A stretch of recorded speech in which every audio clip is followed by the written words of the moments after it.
Hai guys, selamat berjumpa kembali pada channel novel populer viral yang keren ini. Saat ini admin akan menghadirkan sebuah novel yang viral dengan alur cerita yang sangat menarik dan seru, yang berjudul Kaisar Agung Seni Bela Diri. Sebelum mengikuti keseruan ceritanya, mohon bantuan kalian untuk subscribe, like, dan share video yang ada di channel ini. Selamat menikmati.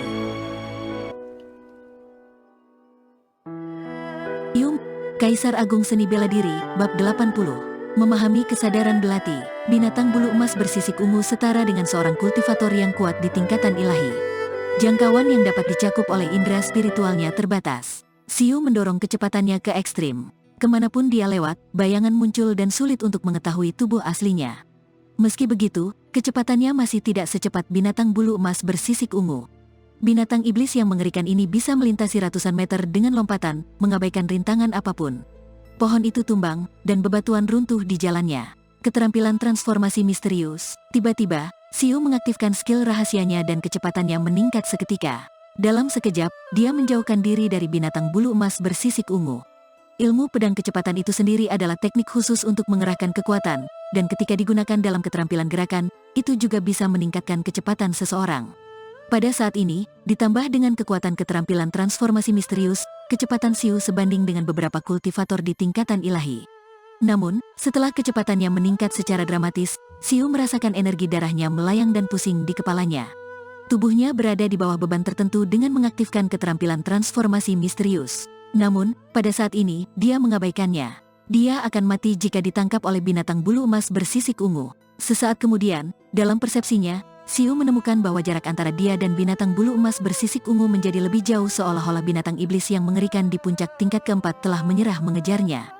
Binatang bulu emas bersisik ungu sudah memiliki kecerdasan spiritual. Pada awalnya, ia mengejar Xiu hanya karena tertarik pada mangsa dengan kecepatan yang begitu cepat. Ketika ditemukan bahwa mangsanya melarikan diri dengan sangat cepat, mangsa lainnya juga sudah melarikan diri jauh dengan memanfaatkan kesempatan ini. Oleh karena itu, binatang bulu emas bersisik ungu menyerah mengejar Xiu dan berbalik untuk mengejar mangsa lainnya. Binatang bulu emas bersisik ungu jelas tidak sebodoh itu untuk menyerahkan lebih banyak mangsa untuk dimakan. Memikirkan hal ini, Xiu merasa sedikit beruntung. Dia tidak berani tinggal di sana dan mempertahankan kecepatan tercepatnya, berusaha menjauh sejauh mungkin dari area ini. Ini sudah subuh.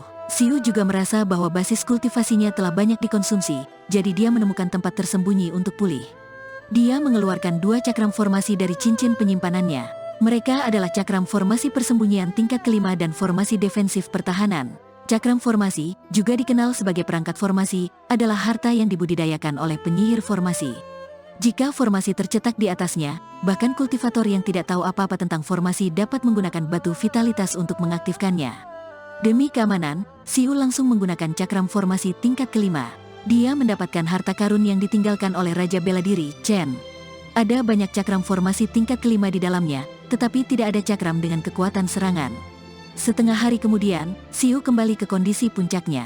Dia mengeluarkan peta singkat pegunungan guntur dan menemukan bahwa dia telah memasuki kedalaman gunung setelah dia melarikan diri.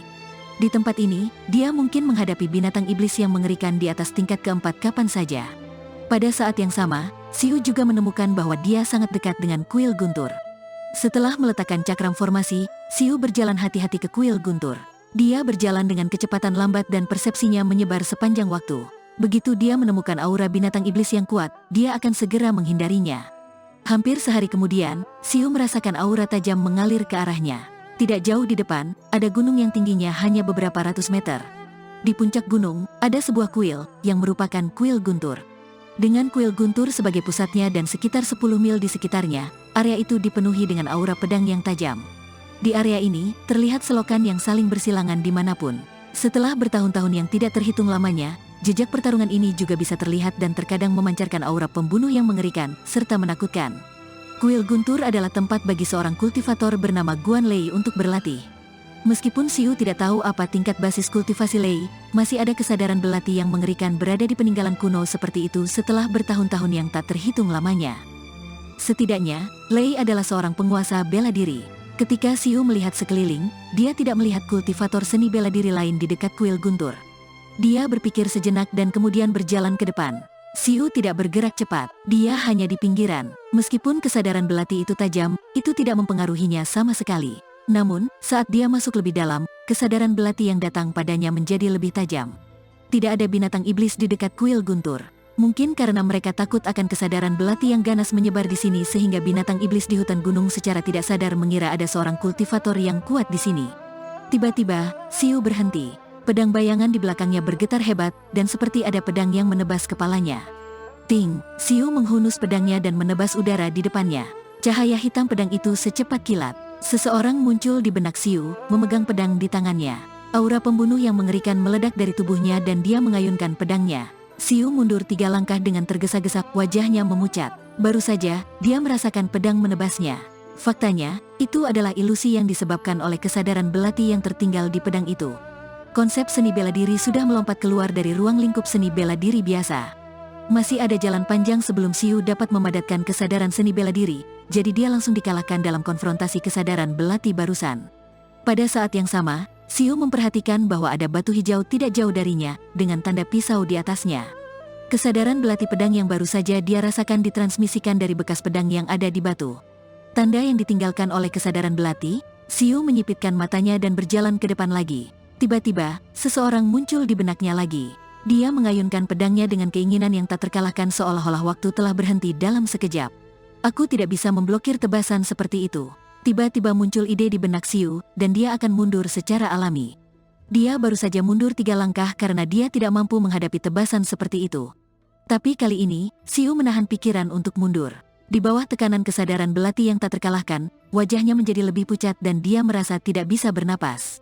Itu sangat kuat, Xiu terkejut. Jika seseorang benar-benar menyerangnya dengan tebasan seperti itu, dia akan terbunuh dalam sekejap. Tidak peduli seberapa cepat pedang Xiu dan betapa indahnya keterampilan gerakannya, kesadaran belati yang tak terkalahkan telah menguncinya sepenuhnya dan tidak ada cara untuk menghindar. Duar, karena Xiu tidak mundur, sepertinya pedang itu benar-benar mengenainya, menyebabkan rasa sakit yang parah di otaknya, dan kemudian seteguk darah menyembur keluar dari mulutnya. Setelah memuntahkan darah, wajah Xiu menjadi lebih pucat, tetapi dia masih tidak mundur. Adegan serangan terus-menerus muncul di benaknya, terutama keinginan yang tak terkalahkan, yang membuatnya memiliki pemahaman yang tidak jelas. Dengan sedikit gerakan di pergelangan tangannya, pedang bayangan muncul di tangannya. Dia menutup matanya dan menebas dengan pedang. Udara di depannya mengeluarkan suara robekan. Cahaya pedang hitam dan putih melonjak keluar, memaksa kesadaran belati yang tajam menghilang. Xiu tiba-tiba membuka matanya. Tebasan tadi adalah tiruan dari yang berisi salah satu kehendak tak terkalahkan. Meskipun itu tiruan, itu lebih kuat daripada 3 gerakan ilmu pedang cahaya kilat yang tercatat dalam seni bela diri peringkat kelima. Xiu sedikit bersemangat. Jika dia bisa memahami kesadaran pedang, melampaui lingkup keterampilan pedang, dan melangkah ke tingkat doktrin pedang, kekuatannya akan sangat meningkat. Namun, Xiu juga sangat jelas bahwa dia masih jauh dari memahami kesadaran pedang. Dia hanya meniru serangan pedang. Ketika dia tenang, kegembiraannya hilang. Meniru orang lain tidak diragukan lagi merupakan hal yang salah. Apa yang benar-benar perlu dia lakukan bukanlah meniru, tetapi memahami doktrin pedangnya sendiri. Adapun dia jauh dari mencapai tingkat doktrin pedang. Hal pertama yang perlu dia lakukan bukanlah mencoba memahami misteri konsep seni bela diri tetapi untuk meningkatkan keterampilan pedangnya dari tingkatan kelengkapan ke tingkatan kesempurnaan. Tingkatan seni bela diri sama dengan kultivasi seni bela diri. Seseorang hanya bisa berlatih langkah demi langkah. Jika seseorang memiliki pemikiran untuk secara langsung memahami kesadaran pedang dari tingkatan kelengkapan ke doktrin pedang, dia akan tersesat. Dia harus selangkah demi selangkah, dan pertama-tama mengolah keterampilan pedang untuk mencapai tingkatan kesempurnaan. Dengan pemikiran ini di benaknya, Xiu terus berjalan menuju batu tempat tanda pedang itu berada. Adegan tebasan pedang terus-menerus muncul di benaknya. Semakin dekat dia ke sasaran, semakin kuat kesadaran belati yang tak terkalahkan itu, seolah-olah jiwanya akan terkoyak. Tenggelam dalam pemahaman, Xiu mengacungkan pedang bayangan di tangannya dari waktu ke waktu. Di bawah tekanan kesadaran belati, ranah keterampilan pedangnya secara bertahap meningkat. Akhirnya, Xiu datang di depan batu dan menyentuh tanda pedang di atasnya. Tekad yang tak terkalahkan menjadi lebih jelas dalam pikirannya seolah-olah sosok berlumuran darah berteriak ke langit di tengah hujan, tidak mau menyerah kepada nasib. Apakah kesadaran seni bela diri merupakan integrasi dari tingkatan mental dan seni bela diri? Xiu sepertinya menyadari sesuatu. Dia baru berusia 14 tahun dan tidak memiliki alam mental seperti itu. Keterampilan pedangnya juga tidak mencapai tingkatan kesempurnaan, jadi dia tidak dapat mengintegrasikan ranah mentalnya ke dalam keterampilan pedang dan mengubahnya menjadi kesadaran belati. Ketika dia memahami kesadaran belati, Hal yang paling Siu dapatkan adalah dia memiliki sedikit pemahaman tentang konsep seni bela diri dan merasakannya secara pribadi. Tingkatan mental perlu dialami, tetapi Siu terlalu muda untuk mengerti. Pada saat ini, mata Siu menjadi tajam dan dia merasakan aura mengerikan menjalar ke tubuhnya. Dia mendongak dan melihat sosok berbaju ungu terbang di langit. Kesadaran belati pisau tajam di dekat kuil guntur sama sekali tidak berpengaruh padanya. Baru saja, indera spiritual pria berbaju ungu menjalar ke Siu.